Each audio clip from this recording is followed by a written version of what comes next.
菲律宾持续在南海发起挑衅之际，菲总统马克思10号在向菲军官兵发表演讲时，还妄图蹭台湾牌，声称南海和台海局势紧张，菲律宾应做好应对任何突发事件的准备。 菲律宾总统府11号公布了马克思前一天在菲律宾伊莎贝拉省军营讲话的内容。值得注意的是，马克思在讲话中大肆渲染所谓台海危机，声称由于包括南海和台海的印太紧张局势加剧，菲律宾必须做好应对任何突发事件的准备。 马克思还大放厥词称，菲律宾临近台湾，使得菲律宾成为中国的国家利益范围，强调菲律宾需要加强外部防御能力。需要指出的是，马克思此次视察的军营位于菲律宾北部伊莎贝拉省，与台湾隔海相望。去年，菲律宾新增4座可供美军使用的军事基地，包括伊莎贝拉省在内的3个基地面向台湾。实际上，马克思政府上台以来，尽管嘴上反复承诺仍坚持一中政策， 但不断在台湾问题上玩火。时任美国会众议长佩洛西窜台后，菲律宾方面就声称，菲律宾在台海的安全问题上承担一定的义务。若台海发生冲突，菲律宾需要为数十万在台务工的菲律宾人提供紧急撤离的措施。此外，非国家安全顾问阿诺上月底还声称，鉴于中国在台海附近的军力成长，菲律宾决定在最北部、距离台湾南部只有大约150公里的岛屿伊巴雅特岛设立海警前哨。观察指出，菲律宾在台海问题上的立场明显是按照美国所设计的路线，走的是一种模糊的路线。虽然仍有基于一中的外交表态，但一个中国的内涵已然被掏空。 在南海问题上，马克思在10号的讲话中继续以往的强硬表态，声称菲律宾并未试图重新划定包括其专属经济区在内的主权领土疆界，重申南海仲裁案仲裁结果的有效性。 深圳卫视注意到，大肆翻炒8年前南海仲裁案的所谓裁决，是菲律宾近期在南海搅局的手段之一。日前在新加坡举行的香格里拉对话会上，马克思发表主旨演讲时，就强调某些国际法律程序的善意性，多次提及仲裁案的约束力。但实际上，南海仲裁案的各项实体判决均缺少事实和法律依据。 近日，在山东青岛举行的南海仲裁案裁决之审视的国际研讨会上，与会的国际海洋法专家表示，当年的仲裁庭错误认定事实、错误解释和适用联合国海洋法公约，特别是对公约第121条的解释和适用，完全背离国家实践。 But the important paragraph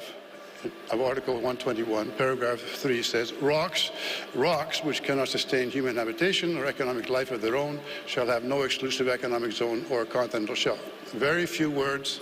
but a huge judgment dealing with the interpretation of this clause. 英国国际法学者卡蒂直指，仲裁庭试图认定相关岛屿是岩礁，进而中国就无法就此提出海洋权利主张。而根据他的研究，菲律宾无法就这些岛屿提出海洋权利主张，因为这些岛屿根本就不属于菲律宾。Many countries have made successful claims to maritime entitlements. With respect to land formations, which are pretty much the same as in the South China Sea, they ignored all of this practice, and they said that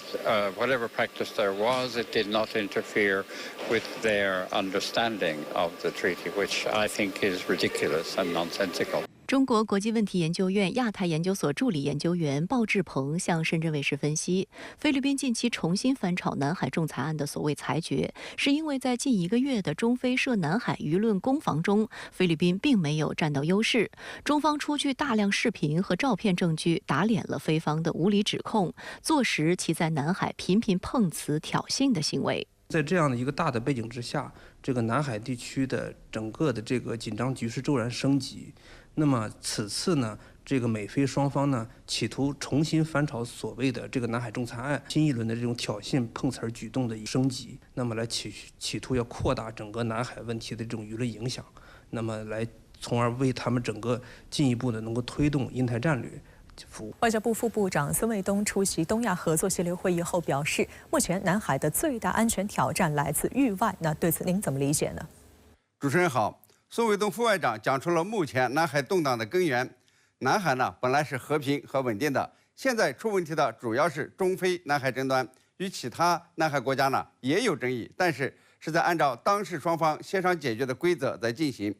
那么中非在南海问题上为什么呢出现一次次摩擦甚至是冲突呢？主要呢是以美国为首的域外势力从地缘政治目的出发，操弄集团政治和阵营对抗，推进在南海军事部署和行动，挑唆教化了涉海分歧和矛盾。菲律宾总统马克思当选以后，美国呢立即给他打电话，开始干涉中国南海事务。之后呢，美国在菲律宾扩大使用军事基地，搞所谓最大规模美菲军演、美日菲澳海上军演等等。再接下来呢，美国在菲律宾部署中程导弹系统，把南海区域拉入军备竞赛的漩涡，开历史倒车，严重破坏南海区域安全稳定。不仅如此，美国呢还接力把日本拉入南海，美日菲举行领导人峰会，合谋干涉南海事务，企图把整个亚太地区置于地缘冲突的阴影之下。日本在无偿对菲律宾援助5艘大型巡逻艇以后，日菲呢还将在7月签署总同盟性质的防务合作协议，这样呢就壮了菲律宾的胆，在仁爱礁、黄岩岛等争议区域，菲方呢发起一连串的挑衅行为，有意炒作南海冲突，为区域外势力介入南海问题制造借口，这样呢就形成了南海局势越发紧张的恶性循环。菲律宾炒作中非冲突，要求美日等国提供安全协防和武器装备。美日替菲律宾站台，又加剧了菲律宾对中国的挑衅力度和层次，已经呢把有其他南海国家套进来的迹象。所以呢，中国指责这个南海最大的安全挑战是来自区域外势力，区域外国家呢必须收手。中国和东南亚国家都在反对在本地区挑起军备竞赛，坚决反对美国等外部势力把南海国家当作霸权工具和地缘战略的棋子。南海争议靠当事国对话协商来妥善解决，不需要这个区域外国家来瞎掺和、乱干预。针对中方警告，菲律宾国安顾问宣称，在自己的领海和专属经济区内行动，我们不会受到外国干涉和恐吓的。而总统马克思也说，外部威胁更加突出，菲方要为发生不测事件做好准备。那您认为菲律宾究竟想干什么呢？中方又应该如何防范应对？在菲律宾撕掉中菲仁爱礁补给问题的君子协定以后，中方呢显然采取了一系列行动，包括封锁仁爱礁作战军舰。但是菲律宾似乎并没有反躬自省的意思，仍然要狐假虎威，在南海问题上挑衅。菲方的挑衅呢，大概会包括2个方面：一是强行侵闯仁爱礁，向作战军警提供补给，强送建筑物资来加固船体，试图呢让作战军舰成为永久性哨所。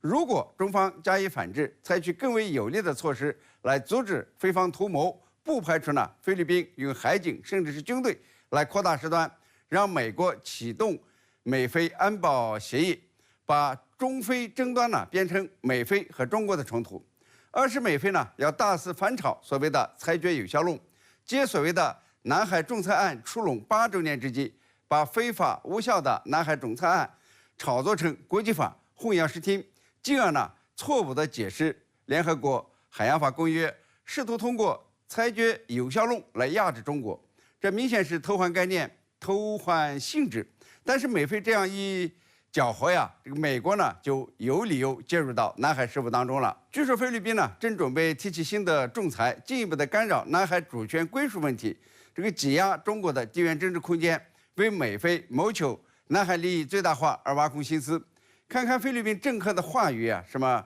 西菲律宾海，什么在自己的领海和专属经济区内行动不受限制，什么外部威胁变得更加突出，更加令人担忧，要为应付突发事件做好准备等等，俨然呢把中国的南海强取豪夺成自家的领海了。这就是典型的仲裁有效论。因此中国今后需要做好2方面的应对措施：一是在维护南海主权上采取强有力的行动；二是在舆论上坚决反制所谓的仲裁有效论，要有理有据的让国际社会认识到，南海9段线内的主权归属于中国，任何南海国家和区域外国家都别打歪主意。